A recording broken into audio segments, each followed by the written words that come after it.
আমি যে সিদ্ধান্ত প্রস্তাব উত্থাপন করেছি সেই সিদ্ধান্ত ইতিমধ্যেই সরকারের পক্ষ থেকে বাস্তবায়নের সিদ্ধান্ত গৃহীত হয়েছে।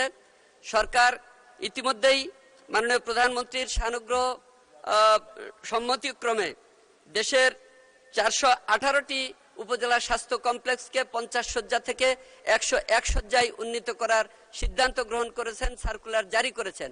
যে কারণে আমি এই সিদ্ধান্ত প্রস্তাবের পক্ষে অনেক আগে নোটিশ দিয়েছিলাম। আমি ওই প্রসঙ্গে একটু কম কথা বলে একটু অন্য প্রসঙ্গে বলতে চাই সংশ্লিষ্ট বিষয় নিয়ে। সেটা হচ্ছে এই উপজেলা স্বাস্থ্য কমপ্লেক্স তো 101 শয্যায় উন্নীত হবে ঠিকই, কিন্তু আমার 14টি ইউনিয়নের মধ্যে 9টি ইউনিয়নে উপস্বাস্থ্য কেন্দ্র রয়েছে, যেগুলো কোনোটা 1930 সালে, কোনোটা 1937 সালে নির্মিত। আমি দু একটা উপস্বাস্থ্য কেন্দ্রের ছবি এনেছি মহান সংসদে দেখানোর জন্য।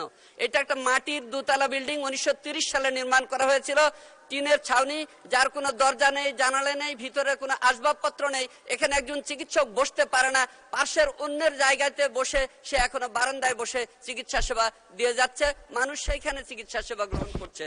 এইটা আরেকটা ইউনিয়ন স্বাস্থ্য উপকেন্দ্র, যেখানে 1937 সালে নির্মিত হয়েছে। এই চিত্র দেখলে বোঝা যায় এটা কোনো স্বাস্থ্য কেন্দ্র হতে পারে না, এর কোনো স্বাস্থ্যের চিহ্ন মাত্র নেই। এরকমের প্রত্যেকটা উপস্বাস্থ্য কেন্দ্রের অবস্থা আমার উপজেলায়, মাননীয় স্পিকার।